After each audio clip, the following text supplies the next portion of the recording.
Hello and welcome to the block tutorial to go along with Pat Sloan's Sew Along Summer Camp.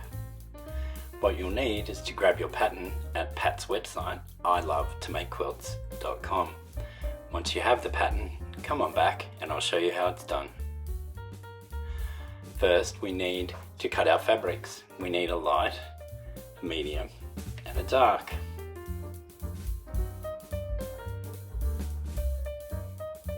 Put the small medium squares aside and work with the large light squares by drawing a line from corner to corner on the diagonal on both pieces.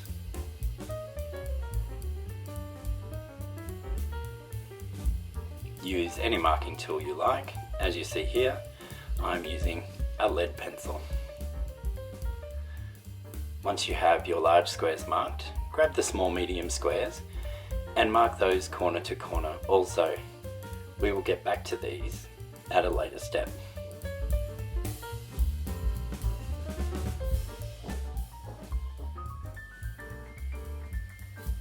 Now, take one large dark square and line up one large light square with the drawn line and match your edges.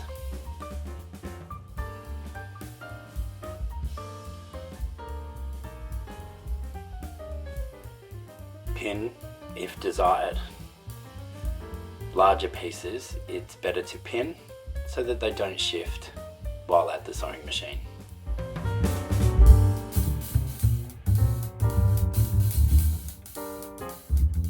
Now over at the machine, stitch a 1/4 inch either side of the drawn line on both pieces, remembering to remove pins and not sew over them.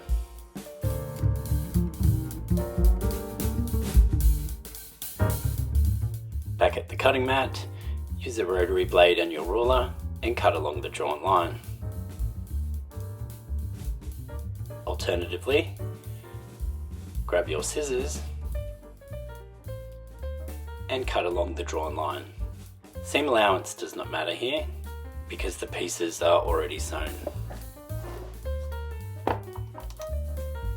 Over at the ironing mat, we are going to press 2 of these towards the dark fabric and 2 of them towards the light fabric. This will help with nesting later. The action here is to press and not iron. As you can see, sit the iron down and hold. The more you move the iron, the more likely you will be to distort the seam, which is on a bias.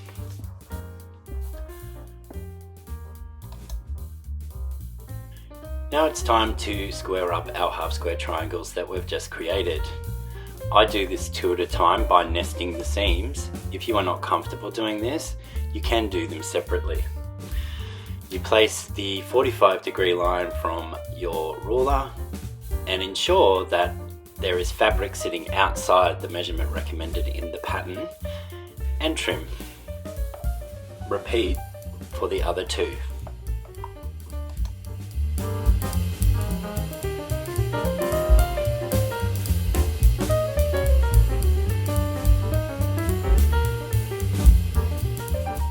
Now we need to take our half square triangles and the squares from earlier that we drew our diagonal line on, and we're going to do a sew and flip on the dark side of the half square triangles. To do this, place your square on the corner, pin if desired, and then at the sewing machine we're going to sew just 1 thread to the right of our drawn line.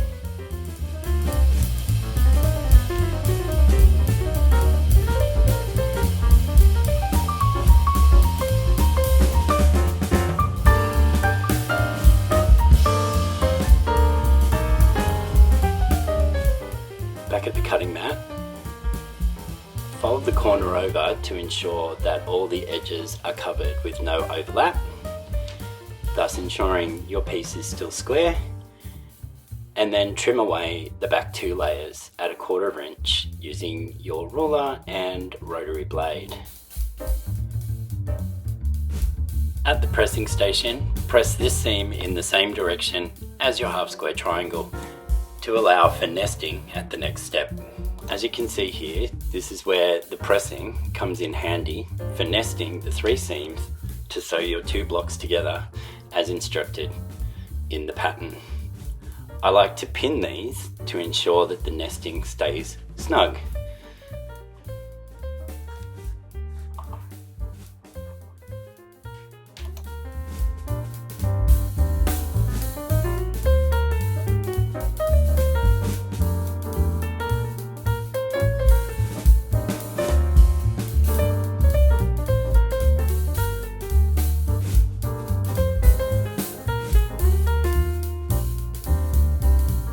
After stitching together with a 1/4 inch seam, press this seam allowance to one side and half your block is done. Repeat with the other 2 pieces to make another set and stitch these together, nesting the seams again, and the block will be finished.